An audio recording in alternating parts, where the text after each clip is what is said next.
Good morning, everyone. Welcome to our daily webinars. My name is Heather Kinsey, and I'm the Chief Operating Officer of the Strive Group in Anchorage, Alaska. With me today is Kristina Minyard. I met Christina years and years ago. She's a long tenured HR professional, and I am sure that you will be enlightened with what she has to share today. Today, it's part of a series called Welcoming Back. We did a webinar earlier this week about what employees should expect when they are returning to the workforce. And today we're doing it from the employer side. And so I thank Kristina for joining us today. As I said, Kristina's been a longtime HR professional. She currently works for Arcarithm, and I surprised myself earlier today when I pronounced that correctly, but it is a firm specializing in artificial intelligence, and Kristina has been with them for not quite a year. Is that correct, Kristina? That's right. It's like 6 months now. Yeah. Oh, there we go. There we go. So you can imagine, I think we should all just take a moment to appreciate how difficult it must have been. She was literally still in her honeymoon period when COVID hit, and she was probably relied upon to, solve all the world's problems. And meanwhile, she's brand spanking new.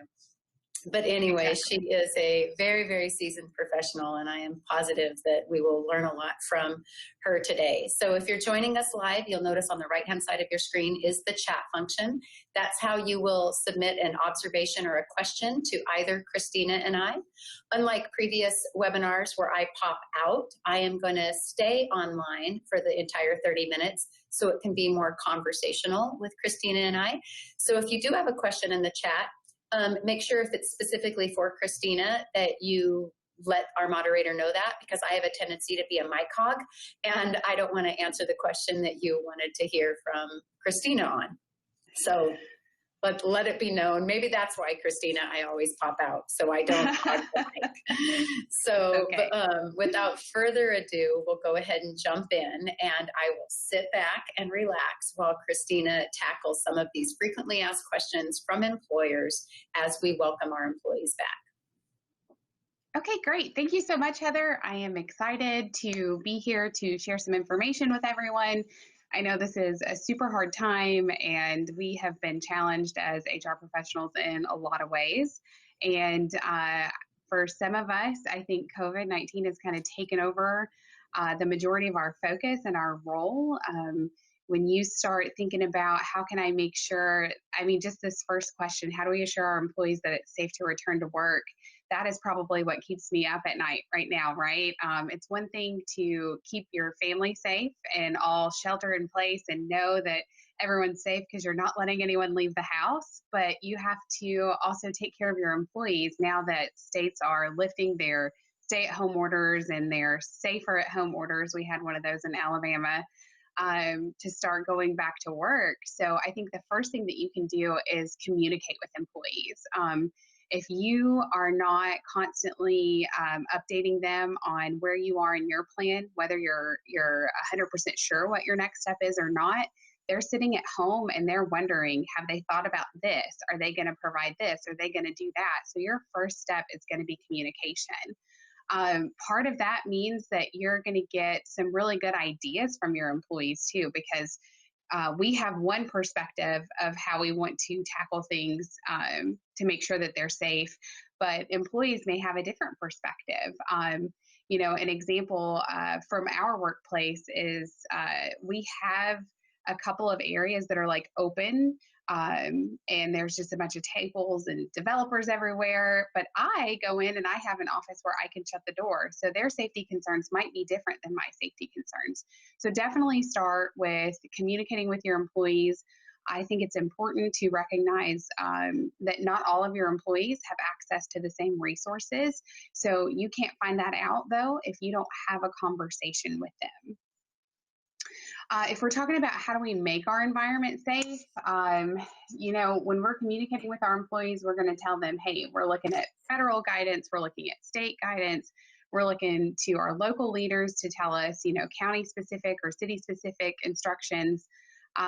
you have to implement those things, and each area is a little different. So you definitely have to check. It looks like a lot of states. I did a little bit of research because I know from Alabama where I am, we're getting constant updates, and we have some great like graphics that you can follow and some checklists and stuff. And it looks like most of the states are providing stuff like that.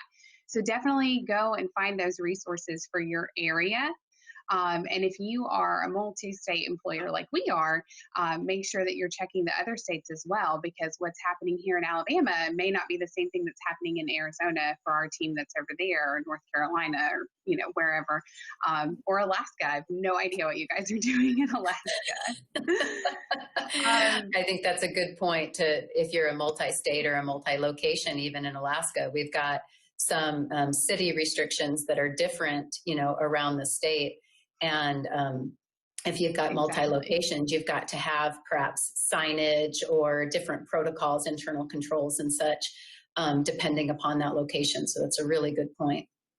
Yeah, and it's easy for us to get caught up in where the core work happens. So if you have the majority of your workforce in one location, obviously you focus on them first, but you have to remind yourself, step back, and you have to, check with all of the other government officials that you need to make sure that you're doing the right things in there.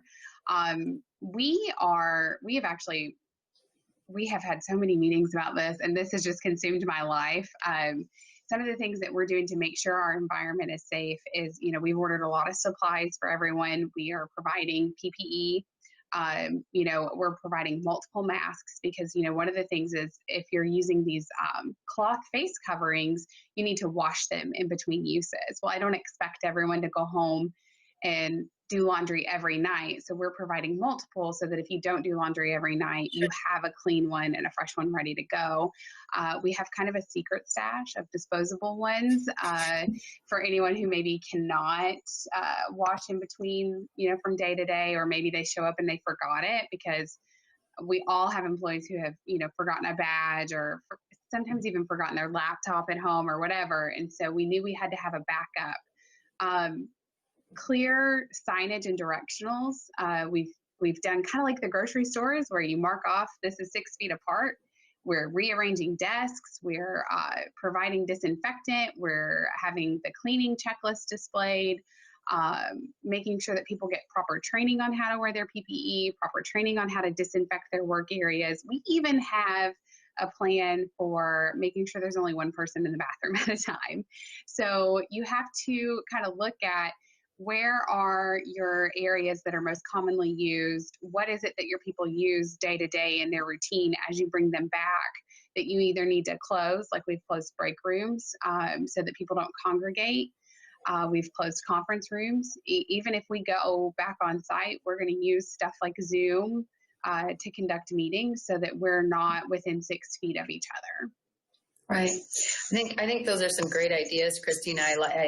And it seems so simple, but you don't really think about it. But, what Safeway is doing might work for us, for hallways or for conference rooms or something like that. And I think another really good point before we move on is some of us have employees that don't work at our site, but they work on client site.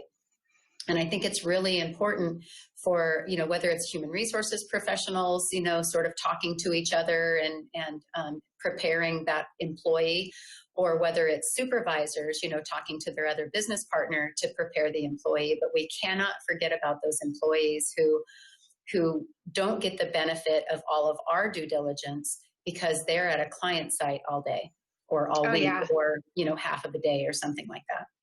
Absolutely. And so we have our employee population dispersed over customer sites as well. And I guarantee you, if I showed up tomorrow to start marking off like what was 6 feet apart, they would be like, what are you doing here? So I have had to, work with like the contracts offices, the program managers for the customers to say like, hey, what are you guys considering? And everyone has their own guidelines. As far as our customer sites go. So we're trying to blend that in with what our core guidelines are. And then I am hosting a meeting as HR manager with the program manager for Arcarithm to go over everything with each different site so they know what's site specific to them. Like, I cannot stress this enough. over communication is not possible in this scenario. Absolutely, absolutely. Hallelujah to that. So let's talk about phasing in the workplace, because not too many employees are just saying all are welcome. Hey everybody, let's party. Let's all come back on the exact same day. Most of our clients and people that I've talked about are doing a phased in approach, or even piloting how these internal controls are working. So what are your thoughts on this frequently asked question? How do you determine who gets to come back first, right? Who are the lucky ones or the unlucky ones, depending upon your perspective? Right. Well, that's funny that you put it that way, right? Because I'm sure we all have this, but talking to our employee population, I have some employees who are absolutely ready to go back to work. They are tired of being at home alone. They want to see their people again. So we do have some that are like, pick me, pick me, pick me. But put me in, coach. Exactly.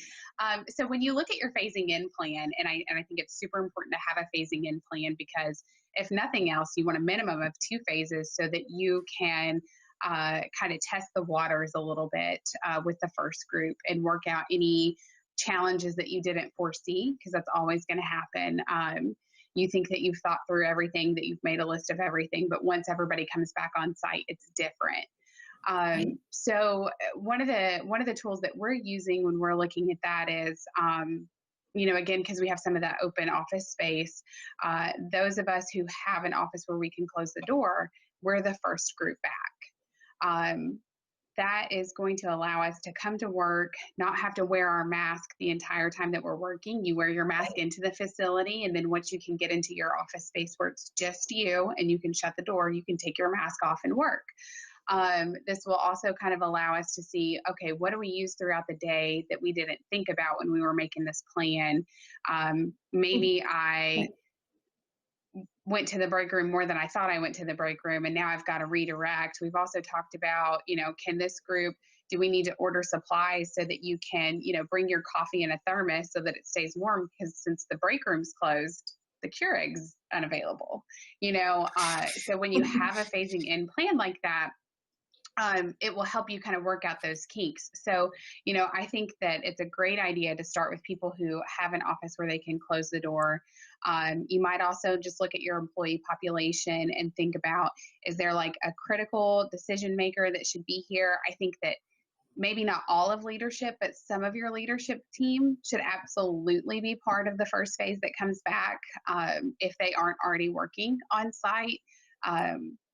Employees all the way through the org chart are going to be looking to leaders, your executives, your CEOs, your COO, your CMO, whatever you have, and see what are they doing, what are they following, and what example are they setting.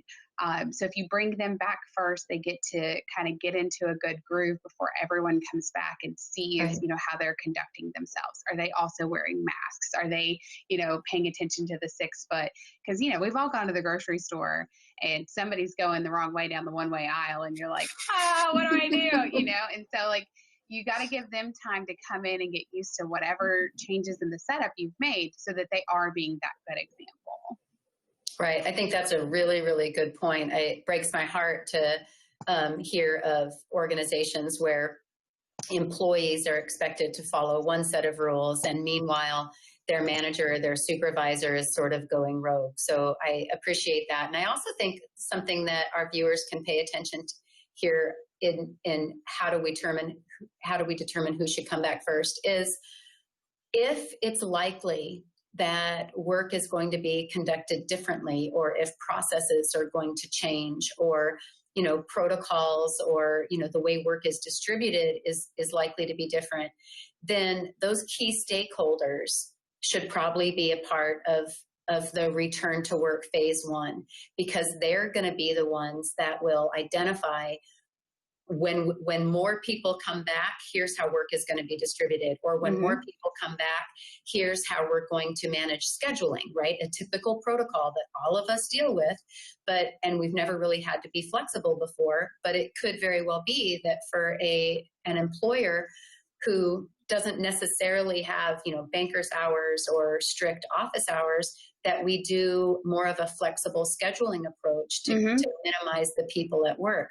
Well, the people, that are best served to make those decisions and to make them logically and business related, those are the people I personally think need to also come back to work. And along that lines, some businesses are reinventing their service, right? They may not come on the other side of this pandemic. They may not come out looking the way they went in, right? They've reinvented their service line, or they've reinvented themselves in some way. And I think that that's really important when you can bring someone back who can help a company catapult into a different direction, because that's how we make sure that we're sustainable businesses at the end of all this. Yeah, absolutely. And really, honestly, at the end of the day, we're all going to come back a little bit different. It's not going to be the way it was before. It's just not. Right. So, Right. Yeah, absolutely agree. Absolutely. Right. So these are 2 frequently asked questions that are definitely HR-esque. Oh my goodness gracious. I can't even imagine how many HR professionals answer multiple questions very much like the 2 on the slide here today. And so can't wait to hear your answer. So oh my gosh. what does the employer do when someone cannot return to work? And I have, obviously there are a lot of caveats here, right? Maybe it's transportation. That's the reason why they can't come back. Maybe it's because they're vulnerable or they're fearful, or maybe it's because of childcare. So I know you can't answer all of those questions in this limited time, Kristina, but take your best shot. I will sit back and keep my mouth shut. No, you're fine. You're absolutely fine. So I have been asked this question a lot. I have a group chat going with some of my HR friends where we were just talking about this question this morning too. I think, and deep down, I got my start in this industry in recruiting. And so I have a heart for recruiting. And so I think this all ties back into recruiting, because if you can't be flexible with your people right now, it is going to hurt you when your hiring ramps up and you're out there recruiting and people start asking you how you handled COVID-19 and the effects that it had on your business. How did you take care of your employees? How did you work with them? How did you make sure that they were safe and they had everything that they needed? If someone can't return to work for any of those reasons, now, of course, there's some legal protections out there, with the passing of the FFCRA, there's some benefits available to employees for some of these scenarios that you have on the slide here. But just in general, if they've been home, in our case, we've been home for almost 10 weeks now. If you've seen that they've been able to get their job done and something's holding them back from coming back now that these restrictions are being lifted and it's time to start inviting people back to the workplace, let them continue to work from home. Be flexible with these people. Now, it's always a different conversation if they cannot do their job from home. But Absolutely. in this scenario, if they've been doing their job from home and something is keeping them from coming back, there's been a lot of conversation around, well, I'm afraid of the virus. Well, that's not protected, actually. And that's not enough to say, okay, that's fine, we'll accommodate you. But I think, how do you as an employer benefit from bringing someone into the workforce who's afraid? Their anxiety is going to overwhelm them and keep them from being super productive anyway. So if you can work something out, work it out with them. If you can't work it out with them, then check the FFCRA, check that EFMLA, and see if they qualify for that, and let them use those benefits and figure out something else for getting the work done. Because we're just not going to win by forcing people back into the office before they're ready.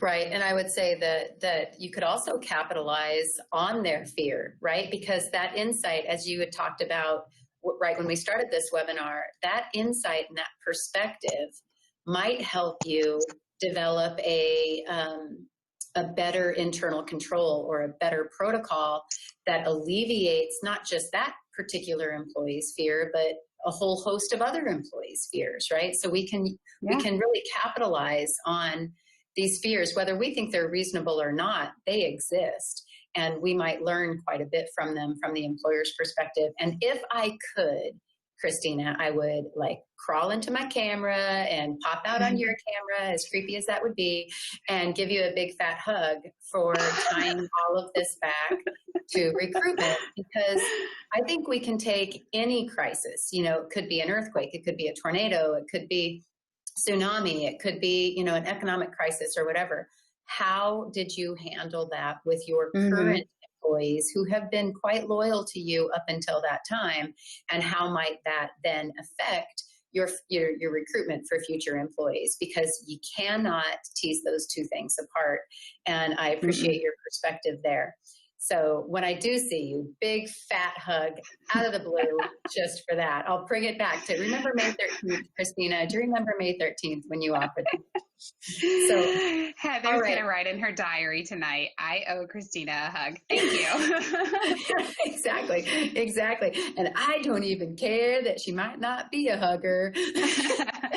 Yeah, you're like stressing me out talking about hugging me the next time I see you. That's hilarious. All right. 6 feet, 6 feet. Yeah. So speaking of which, I know you're just loving this whole like social physical distancing. Yeah. I say, let's just do 6 feet always. Yeah. No. Anyway. All right. So that transitions in. Okay. People are coming back. We're managing their fears. We're managing our internal protocols. We've got tape on the floor. We've removed some desks, like all of those things. But as a boss, in your opinion, Christina, as a boss, should I expect business as usual for productivity, engagement, and all of that? And if not, why not? Go.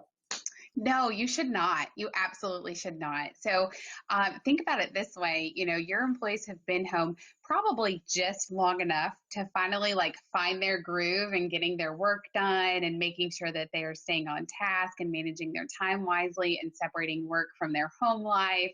And now you're going to disrupt that by bringing them back into the office. So they need to go back through that phase of getting into a good rhythm, getting comfortable again. I mentioned anxiety already. Some of your employees are going to have anxiety, and so they might take a little bit more time to get refocused.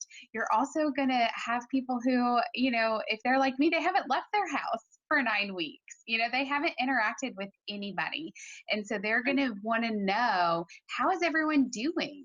What happened in the last 10 weeks? Like, did you have any life events? And like for us, our team has had some life events. We have some births to celebrate. We have some engagements to celebrate, some new home buying to celebrate, which we're not going to do right away, by the way. But I know people are going to want to talk about it. They're going to want to check in with their coworkers and their friends, because the reality is these people are working with their friends. So you can't expect to just pluck everyone from their house and right back into their desk at work and think that they're going to go 100 miles an hour and everything's going to be just gravy. You also have to consider that people are thinking, just like we're watching the news, just like we're looking for updates from government officials, they are too. And they're thinking, oh gosh, there might be a second wave. How are we going to handle this second wave? Should I even come back? Do I even do this? Is my family safe? And so people are distracted right now. This is not a normal circumstance by any means, so absolutely productivity is going to be interrupted. And I think that you just, from a management perspective, you just have to be patient. You have to give people time to, it's one thing if they come in and they're just like, I'm not doing any work. That's a different conversation. But let people get back into it. Right. And so the question from the viewer is, how much time is enough time for chit chat? I mean, and good luck answering that question, because I think I know your answer. But I know that is a very relevant concern, right? There is work to be done, and they could be at skeleton staff at this point, right? So doing more with less, that type of thing. So how much time is enough time, Christina? I think it's an excellent question, but it's going to vary depending on your employee population and what your business goals are. So if you're like a productivity driven, like a production line or something where you have an output and you have to meet a certain goal, then maybe you put a time frame on that. Maybe you say, hey, I know you guys haven't seen each other for a while. Let's take 20 minutes, everyone catch up, and then I really need you to plug in and try to get focused and get to work. You can make that look like whatever your employee population needs. What works for me might not necessarily work for you. So talk that through with your employees. See what their feedback is and what their needs are. Right. I think that's a good idea. I think there's also, so repurposing spaces, so for instance, if you had a large training room, maybe say, hey, let's take our break together, right? That's, anywhere between 10 and 15 minutes. Why don't we take our break together and head to the training room so we can maintain physical distancing? But let's just check in with each other, right? And almost providing a proactive avenue to allow for that chit chat at an appropriate time. And of course, it's not mandatory if you don't want to partake in that, but it should alleviate that human nature need to check in. Hey, I understand your aunt was sick. Is she okay now? Or worse, I understand you lost somebody. How can I help you do that? People want to be personable. So maybe the employer should provide that avenue. Whereas prior to COVID, we just assumed people were going to take care of that on their lunch breaks or take care of that, bowling after work or whatever. Right. Another question that came in was, what does a supervisor do if that idle chit chat either takes too long, which is the question from the viewer, but I'm going to mix it into the frequently asked question. What if it turns political, or what if it turns to disrupted types of conversation that we're no longer adding value from that human aspect of checking in with each other, but now we're perhaps even offending people or disrupting the workplace in other ways? Oh gosh, that's a great question. So I think, for disruption in general, we're going to try to approach it with like compassion and understanding and think that it's going to work itself out after so many days of being back together. But when it turns into like debates, arguments, political, that's the one thing I'm going to say, bring the hammer down, address it, let people know this is not the time or the place. When I sent out the information about us wearing masks at work, because it's only encouraged in Alabama, not required. I sent out that my mask protects you, your mask protects me. So think of it as a mutual respect for each other, not what your personal opinion is or your personal belief is. And so I think that can set the tone for all of this. If we start getting into opinions and misinformation, we just have to dial it back and say, hey, well, we're here. These are the guidelines that we're going to abide by, and let's focus on that and how to be respectful of keeping all of our coworkers and friends at work safe. Right. I mean, I akin it to no different than any other protected class, in EEO. I don't really care what you believe or what you think about someone's color or someone's age or someone's religion or whatever. But while at work, you are going to at least pretend that all things are considered equal, right? And that we all deserve to be respected. And that's the way I would promote employers dealing with people that kind of deviate from that and make it more personal. So there is a question that came in specifically to you, by the way. See, so someone knows that I'm just going to railroad. So this is a question just for Kristina. I believe that many employers will have employees who may have, over the next year or so, the need to be out for self-quarantine or self-isolation. How should employers handle that? Should they furlough them? Should they make them use their paid time off or their sick time? So this is not, I'm going to assume that the viewer's not talking about this particular time where we're kind of all in it together, but as, the year drags on. So maybe past our December 31 deadline of using the FFCRA protection. Right, either that or right up until that time if you're an employer that's not mandated by the FFCRA. Right. So yeah, I do forget that there are employers who are not mandated by that. But again, I think that, you have to approach it from a place of compassion and a place of, is this a story I can retell in my recruiting strategy? How have you accommodated their work in the past? Have they been able to do their work from home? Because if they quarantined because they were exposed versus being sick, then they are probably still able to work. So if they can Right. do their work from home, give them the option to telework again. We're never going to be able to use the excuse that it's not possible to telework, because this has busted that all up, right? Jobs Absolutely. that we never thought would be done teleworking have been done teleworking. So it's possible. It may not be preferred, but it's possible. So you have to decide as an employer, what is your stance going to be? Do you want to accommodate that as it comes up? I know there's always somebody who takes advantage of, what we do, but the majority of people are not taking advantage of your new rules and your new policies and your new guidelines. The majority of your people want to come to work and do a good job and be a good performer.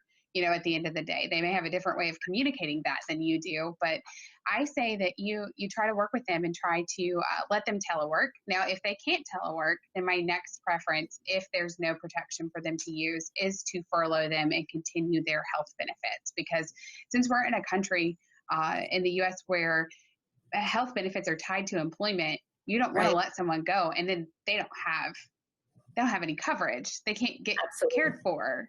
This is a terrible time for them to lose coverage. So furloughing and maintaining their health insurance that they've signed up for is your next best option, in my opinion. Right. And hopefully it would just be temporary. It'd just be, Yeah, 10, 14 days, whatever the CDC is recommending at that time. right. So we have come to the 11 o'clock hour. I don't know if that time flew for you, Christina, but It it did. always fly for me. So I appreciate you sticking in there and smiling the whole darn time. So I'm just going to do a little bit of housekeeping, but then I'm going to tell the audience a little bit more about you. So if you viewed this live and you'd like to share the playback, you'll find that on our website in just a few minutes. If you have any ideas for future programming, you can email them to info@thestrivegroup.com.